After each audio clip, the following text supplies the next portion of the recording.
الرجیم بسم اللہ الرحمن الرحیم الا ان اولیاء اللہ لا خوف علیہم ولا هم يحزنون الذین آمنوا وكانوا يتقون اللهم صل علی سیدنا مولانا محمد وعلى آل اصحاب سیدنا مولانا محمد وبارک وسلم صلی علیہ۔ آج ہم موڑا شریف موڑا سیدہ جو ہے یہ مری کا ایک موڑا شریف ہے اور ایک موڑا سیدہ ہے، یہ انگوری روڈ پہ آتا ہے، چاریان کے قریب ایک بستی ہے۔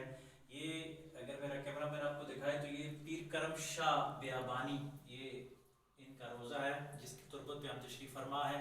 حضور نبی کریم صلی اللہ علیہ وآلہ وسلم کی جو آل ہے، سید ہیں، یہ کربلا کے واقعے کے بعد پوری دنیا میں پھیل گئے اور پوری دنیا میں انہوں نے لا الہ الا اللہ محمد رسول اللہ کی تعلیم دی، لوگوں کو توحید اور رسالت سے آشناس کروایا۔ بہت زیادہ سادات اکرام کشمیر میں بھی چلے گئے، بابا کرم شاہ بیابانی رحمۃ اللہ علیہ کشمیر میں چلے گئے، اور یہ مشہور صوفی بزرگ حضرت بابا حاکم شاہ رحمۃ اللہ علیہ کے داماد بھی ہیں اور انہیں سے اکتساب فیض بھی پایا بعض روایتوں میں۔ اور کشمیر سے آ کے انہوں نے اس موڑا سینہ کے اندر اپنا ڈیرا لگایا، یہاں پہ لوگوں کے مخلوق خدا کی خدمت کی، لوگوں کو اللہ اور اس کے رسول صلی اللہ علیہ وآلہ وسلم کی تعلیم دی۔ اور آج ان کا جو یہ روزہ ہے یہ مرجع خلائق بنا ہوا ہے، یہاں پہ لوگ آتے ہیں، عقیدت مند آتے ہیں، آ کے اللہ کا ذکر کرتے ہیں، ان کے در پہ آ کے سکون ملتا ہے۔ زندگی میں انسان جب اللہ کا ذکر کرتا ہے تو مرنے کے بعد اس کی قبر سے بھی ذکر جاری ہو جاتا ہے۔ آج یہاں آ کے ہم نے ذکر کی بزم سجائی، بچوں نے تلاوت کلام پاک کی، ذکر کیا اور بڑا سکون آیا۔ میں اپنے دیکھنے والے سب حضرات سے گزارش کروں گا کہ جس جگہ بھی جائیں، جس بستی میں بھی جائیں، تو وہاں جس اللہ والے کا مزار ہو وہاں فاتحہ کے لیے، سلامی کے لیے ضرور جایا کریں۔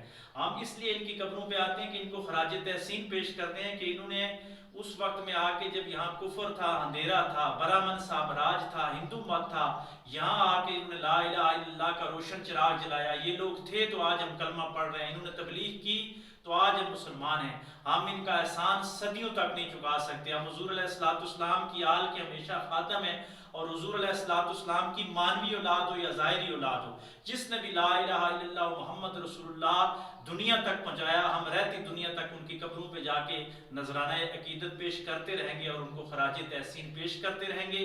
اولیاء کا ہے یہ فیضان، یہ پیارا پاکستان، اللہ اس ملک کو قائم و دائم رکھے اور اولیاء کا نظام ہماری زندگیوں میں جاری و ساری فرما دے۔ وآخر دعوانا ان الحمدللہ رب العالمین۔ اگر آپ لوگوں کو یہ ویڈیو اچھی لگی ہے تو خیر کے کام کو آگے پھیلائیے، خیر پھیلائیے اور شر سے رکیے، تو اس خیر کے کام کو آگے پھیلائیں تاکہ لوگ خیر سے مستفید ہو سکیں۔